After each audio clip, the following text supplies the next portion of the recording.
নমস্কার বন্ধুরা, অনামিকাস ওয়ার্ল্ডে আপনাদের সবাইকে স্বাগত। আজ আমি আপনাদের সাথে বাঙালির একটি অতি পরিচিত ও জনপ্রিয় মিষ্টির রেসিপি শেয়ার করছি। মিষ্টিটি হলো রসগোল্লা।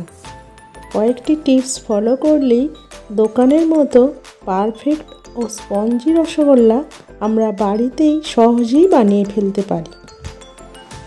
তো চলুন বন্ধুরা, আমি কিভাবে নরম তুলতুলে স্পঞ্জি রসগোল্লা বানালাম সেটা আপনাদের সাথে আজ শেয়ার করছি। এটি বানানোর জন্য আমি 2 প্যাকেট ফুল ফ্যাট দুধ নিয়েছি। আপনারা আপনাদের পছন্দ মতো দুধ নিতে পারেন। এরপর দুধটাকে গ্যাসের ওভেনে আমি ভালো করে ফুটিয়ে নিচ্ছি। যখন দুধটা ভালোভাবে ফুটে উঠবে তখন আমি একটি পাত্রে 2 চামচ ভিনিগার আর তার সাথে 2 চামচ জল মিশিয়ে অল্প অল্প করে দুধে মিশিয়ে দিলাম। ভিনিগার না থাকলে আপনারা লেবুর রসও ওই একই প্রসেসে জল মিশিয়ে ব্যবহার করতে পারেন।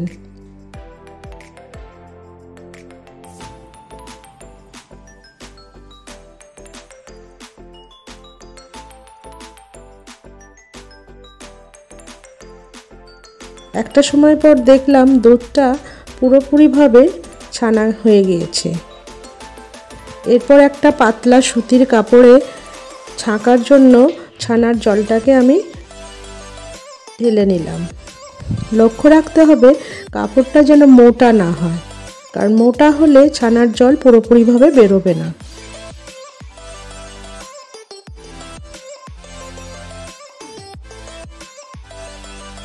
এরপর আস্তে আস্তে হাত দিয়ে চেপে চেপে ছানা থেকে সমস্ত জল বার করে নিতে হবে।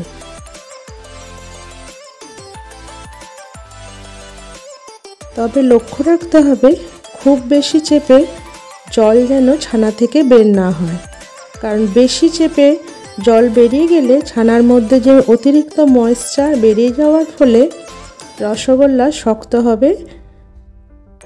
এই কারণে অল্প একটু চেপে বার করলেই হবে। এরপর ছানাটা ঠান্ডা 15 মিনিট ভালো করে মেখে নিতে হবে। খুব বেশি সময় মাখার দরকার নেই। একটা স্মুদি ভাব ছানার মধ্যে এলেই বোঝা যাবে যে ছানাটা মাখা হয়ে গেছে।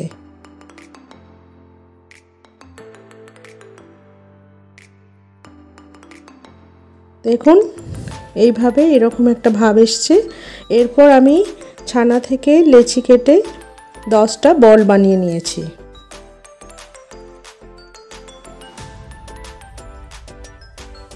আমি আমার পছন্দ মতো সাইজ রেখেছি, আপনারা চাইলে বড় সাইজও করতে পারেন।